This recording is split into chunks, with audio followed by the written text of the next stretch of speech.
നമസ്കാരം. AMIയുടെ നേതൃത്വത്തിൽ നടത്തുന്ന രുചിയും ആരോഗ്യവും എന്ന പരിപാടിയിൽ ഇന്ന് നമ്മൾ ചർച്ച ചെയ്യുന്നത് ഉപ്പ് അഥവാ ലവണത്തെക്കുറിച്ചാണ്. ഞാൻ doctor Krupasajan, government Ayurveda dispensary എറവിലെ മെഡിക്കൽ ഓഫീസറാണ്. ആയുർവേദ ശാസ്ത്രപ്രകാരം ഭക്ഷണത്തിനും അതുപോലെ തന്നെ ഔഷധത്തിനും എല്ലാം 6 രസങ്ങളാണ് പറയുന്നത്. മധുരം, അമ്ലം, ലവണം, എരിവ്, തിക്തം, കഷായം. ഇതിലൊന്നാണ് നമ്മുടെ ലവണം എന്ന് പറയുന്നത്. ഇതിൽ ഓരോ രസത്തിന്റെയും യഥാർത്ഥത്തിൽ ഉപയോഗിച്ചാൽ നമുക്ക് ശരീരത്തിൽ ഉണ്ടാകുന്ന ഗുണത്തെക്കുറിച്ചും അതുപോലെ തന്നെ കൂടുതൽ ഉപയോഗിച്ചാൽ ഉണ്ടാകുന്ന ദോഷങ്ങളെക്കുറിച്ചും ആയുർവേദത്തിൽ വ്യക്തമായി പ്രതിപാദിക്കുന്നുണ്ട്. നമുക്കറിയാം, നമ്മുടെ അടുക്കളയിലെ ഏറ്റവും പ്രധാനപ്പെട്ട ഒരു വ്യഞ്ജനം കൂടിയാണ് ഉപ്പ് എന്നുള്ളത്. ആയുർവേദത്തിൽ ഉപ്പിന്റെ ഏറ്റവും പ്രധാനപ്പെട്ട പ്രവർത്തനമായിട്ട് പറയുന്നത് അന്നം പ്രരോചയതി എന്നാണ്. സ്വാദ് നൽകുക, രുചി ഉണ്ടാക്കുക എന്നത് തന്നെയാണ് ഉപ്പിന്റെ പ്രധാനപ്പെട്ട ഒരു ഫംഗ്ഷൻ ആയിട്ടുള്ളത്. ആയുർവേദ ശാസ്ത്രത്തില് 5 ഉപ്പുകളാണ് പറയുന്നത്: സൈന്ധവം, സംവർച്ചലം, വിടം, സാമുദ്ഗം, ഔദ്ഭിദം. ഇതിൽ തന്നെ ഏറ്റവും പ്രധാനമായിട്ട് നമ്മൾ കാണുന്നത് നമുക്ക് എല്ലാവർക്കും അറിയുന്ന കറിയുപ്പ്, അതായത് സമുദ്രത്തിനടുത്തിൽ നിന്ന് എടുക്കുന്ന കറിയുപ്പും, അതുപോലെ തന്നെ ഈ ഉപ്പുകളിലെല്ലാം വെച്ച് ഏറ്റവും ശ്രേയസ്കരം എന്ന് പറയുന്നത്, ഏറ്റവും ആരോഗ്യത്തിന് നല്ലത് എന്ന് ആയുർവേദം അനുശാസിക്കുന്ന ഇന്ദുപ്പാണ്. ഇന്ദുപ്പ് നമുക്കറിയാം പിങ്ക് കളറാണ്. അത് റോക്ക് സോൾട്ട് എന്നും അറിയപ്പെടുന്നുണ്ട്. അത് മൈൻ ചെയ്ത ഹിമാലയത്തിലെ റോക്സിൽ നിന്നും എടുക്കുന്നതാണ്. ഉപ്പിന്റെ പ്രധാനപ്പെട്ട ക്വാളിറ്റി, ഗുണങ്ങൾ എന്ന് പറയുന്നത് ഏറ്റവും ഉഷ്ണവും തീക്ഷ്ണവുമായിട്ടുള്ള ഒരു ദ്രവ്യമാണ് ലവണം. അതുകൊണ്ട് തന്നെ അത് വാതശമനമായിട്ടും വർത്തിക്കുന്നുണ്ട്. എന്നാൽ നമ്മൾ കൂടുതലായിട്ട് ഉപയോഗിക്കുമ്പോഴും മറ്റും കുറച്ച് കഫപിത്തങ്ങളെ അത് കൂട്ടുന്നതായിട്ടും കാണപ്പെടുന്നുണ്ട്.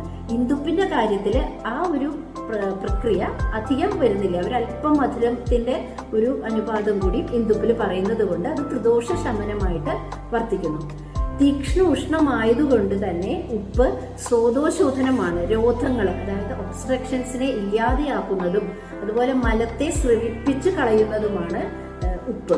അതുകൊണ്ട് തന്നെ നമുക്കറിയാം, പുറമേ നമ്മളൊരു മൂക്കടപ്പുണ്ടായാൽ നമ്മൾ സലൈൻ വാട്ടർ ആണ് ഉപയോഗിക്കുന്നത്, അല്ലെ? ആ ഒരു രീതിയിലുള്ള ആ ഒരു കർമ്മം ശരീരത്തിനകത്തും നടത്തുമ്പോഴാണ് സ്രോതസ്സുകളുടെ രോധം ഇല്ലാതാവുന്നത്. അങ്ങനെയാവുമ്പോൾ മെറ്റബോളിസം ഒക്കെ കറക്റ്റായിട്ട് നടക്കും, അഗ്നി വേണ്ട വിധത്തിൽ പ്രവർത്തിക്കും, രുചി ഉണ്ടാവും, എല്ലാ മെറ്റബോളിസവും കറക്റ്റായിട്ട് നടത്തുമ്പോൾ നമുക്ക് ആരോഗ്യവും ഉണ്ടാവും. അതാണ് ഉപ്പ് വളരെയധികം നമ്മൾ ഭക്ഷണത്തിലും അതുപോലെ തന്നെ മരുന്നുകളിലും ഉപയോഗിക്കപ്പെടുന്നത് ഈ ഒരു തത്വം അനുസരിച്ചാണ്. ഒരുപാട് മരുന്നുകളിൽ ഉപ്പ് ഉപയോഗിച്ച് നമുക്ക് എല്ലാവർക്കും അറിയാം. അതിന്റെ സ്വാദ് കൊണ്ട് തന്നെ നമുക്ക് ഉപ്പിന്റെ സാന്നിധ്യം അറിയാം.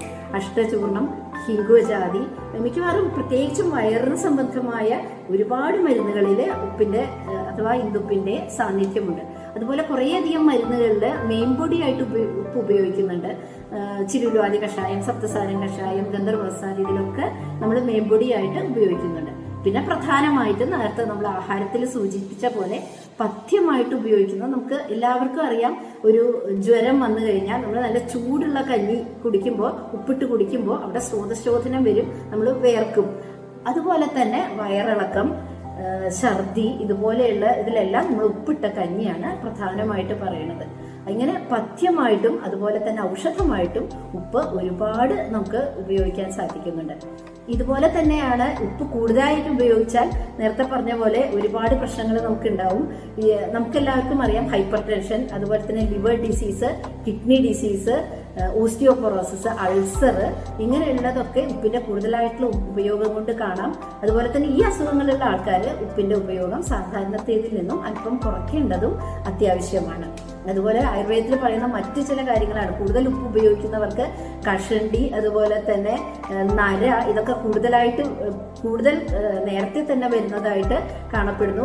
ചില ത്വക്ക് രോഗങ്ങള്, പാണ്ടു, അതുപോലെ ശോഭം, നീർക്കെട്ട്, ഇതൊക്കെ ഉപ്പിന്റെ കൂടുതലായിട്ടുള്ള ഉപയോഗങ്ങൾ കൊണ്ട് ഉണ്ടാവുന്നുണ്ട്. അതുകൊണ്ട് തന്നെ നമുക്ക് വളരെ കൃത്യമായ അളവിൽ ഉപയോഗിച്ചാൽ, വേണ്ട പോലെ ഉപയോഗിക്കുകയാണെങ്കിൽ ഉപ്പ് നല്ലൊരു പഥ്യമാണ്, ആഹാരത്തിൽ ഏറ്റവും ഉൾപ്പെടുത്തേണ്ടതായിട്ടുള്ള ഒരു വ്യഞ്ജനവുമാണ്. നമസ്കാരം.